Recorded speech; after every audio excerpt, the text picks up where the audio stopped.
Hello, welcome to food ഇൻഷി. ഞാൻ അവിടെ കുറച്ച് ഫ്രൂട്ട്സൊക്കെ എടുത്ത് വെച്ചിട്ടുണ്ട് കേട്ടോ. ഇത് വെച്ചിട്ട് നമുക്ക് സലാഡ് ഉണ്ടാക്കിയെടുത്താലോ.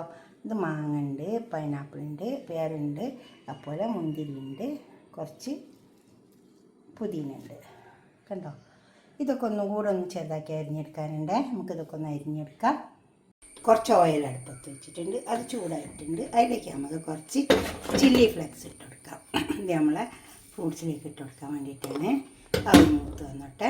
മുളക് ഇത് കണ്ടോ, നല്ലോണം മുരിഞ്ഞ് വന്നിട്ടുണ്ട്. ഇതിലേക്കാണ് ഇട്ട് കൊടുക്കുക. എന്നിട്ട് നല്ലോണം ഇളക്കി ചേർക്കുക. ഇത് നമ്മളെ കാശ്മീരി മുളകാണ്, ഇത് കുറച്ച് എരിവ് കുറവാണ്.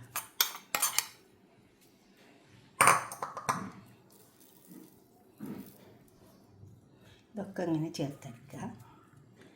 എന്നിട്ട് പിന്നെ ഞാൻ ഇതിലേക്ക് കുറച്ച് പുതിന ഇതേപോലെ ചതക്കി എടുത്തിട്ടുണ്ട്. അങ്ങനത്തെ വരലിട്ടിട്ട്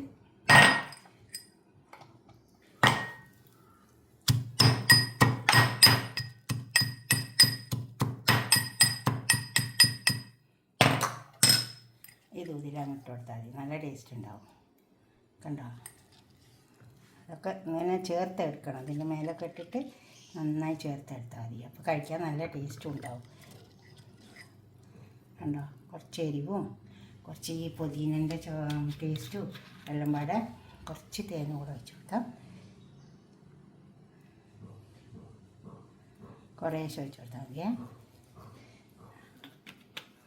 പിന്നെ കുറച്ച് ചെറുനാരങ്ങ ഒഴിച്ച് കൊടുക്കാം. ഇതൊക്കെ ഉണ്ടാക്കി വയ്ക്കുക. നമ്മൾ ഇതേപോലെയൊക്കെ ഒന്ന് ഉണ്ടാക്കിയിട്ട് ഗസ്റ്റ് വരുമ്പോഴും കഴിക്കാം, നമ്മുടെ വീട്ടിൽ വെറുതെ ഇരിക്കുമ്പോഴും ഉണ്ടാക്കി കഴിക്കാം. നിങ്ങൾ ഉണ്ടാക്കി നോക്കണേ. എന്നിട്ട് നിങ്ങളുടെ അഭിപ്രായം നിർദ്ദേശമൊക്കെ ഒന്ന് കമൻറ്റ് ബോക്സിൽ അറിയിക്കുക. ലൈക്ക് ചെയ്യുക, അതുപോലെ തന്നെ ഷെയർ ചെയ്യുക. സബ്സ്ക്രൈബ് ചെയ്യാത്തവരൊക്കെ ചെയ്യുക. അടുത്തൊരു വീഡിയോ ആയിട്ട് നമുക്ക് പിന്നെ കാണാം. ബൈ.